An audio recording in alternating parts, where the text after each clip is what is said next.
स्वागत करो और सर से बात करने की कोशिश करेंगे जो मदरसा के प्रिंसिपल हैं। सर यहाँ पे कब से ये हुआ है और रामनवमी में कब ऐसी चीज़ हुई?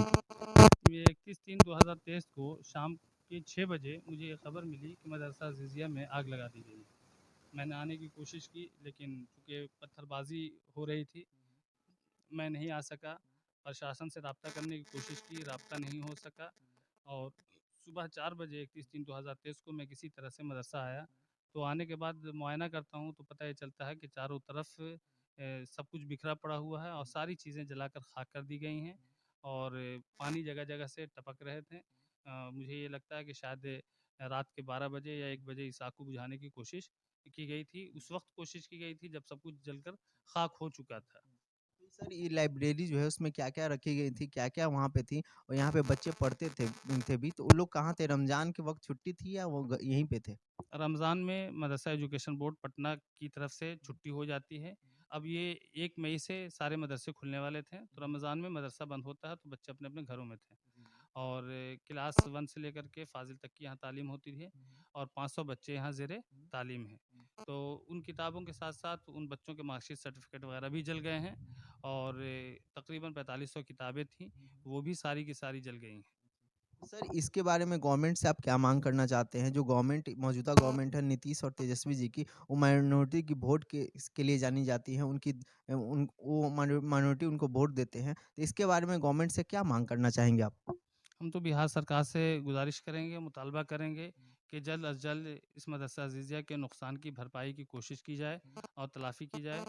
जो भी कुछ है आला सतरीय इसका जाँच करा करके कि कितना बिल्डिंग को नुकसान पहुँचा है और क्या-क्या इसके नुकसानात हैं, उन तमाम नुकसानात की भरपाई की कोशिश की जाए। जो तलबा के सर्टिफ़िकेट, मार्कशीट जल गए हैं, तो बिहार स्टेट मदरसा एजुकेशन बोर्ड पटना के ज़रिए से कम से कम 2000 से लेकर के अब तक के जो मार्कशीट और सर्टिफिकेट इशू हुए हैं, उनको फिर से इशू करके मदरसा को उपलब्ध कराया जाए। इसका एफिलिएशन लेटर जल गया है, उसको उपलब्ध कराया जाए। ये मैं मुतालबा करूँगा बिहार सरकार से। रामनवमी के शुभ अवसर पे एक शोभा यात्रा निकलती है, उसके बाद एक घटना होती है। इसके बारे में आप क्या कहना चाहेंगे? साजिश है, बाहरी लोगों की या अंदर लोगों की साजिश है?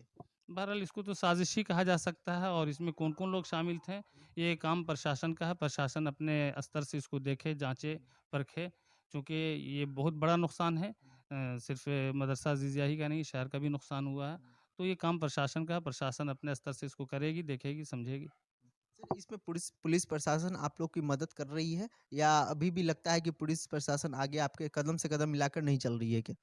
अभी तो लग रहा है कि बहरहाल मदद कर रही है। अब सुबह-सुबह ये लोग डीएम साहब, एसपी साहब ये लोग आए, इन लोगों ने भी मुआयना लिया, जायज़ा किया। तो बहरहाल इनका सहयोग है, उम्मीद करते हैं कि ये और करेंगे ताउन आगे। सर पिछले मतलब कुछ घंटे पहले मैं आया था तो पुलिस प्रशासन देख रही थी, तहकीकात कर रही थी, तो वो क्या कर रही थी सर वो? वो चूँकि ज़मीनी सतह पर वो देख रही थी कि क्या-क्या नुकसानात हुए हैं। चूँकि एफआईआर दर्ज कर दिया है, एफआईआर की कॉपी मिल गई है। तो अब वो ज़मीनी सतह पर जो वेरिफ़िकेशन के लिए आती हैं, तो वो काम कर रही थी। नमस्कार सर। नमस्कार। आप देख रहे हैं आप मदरसा के प्रिंसिपल से बात हो रही थी, वो देख रहे थे। आगे आपको और दिखाना चाहेंगे कि यहाँ पे मदरसे में जो भी वायलेंस हुई है, आपको मैं दिखाना चाहूँगा। आप देखते रहें मगध खबर, चैनल को लाइक करें, शेयर करें, सब्सक्राइब करें। धन्यवाद।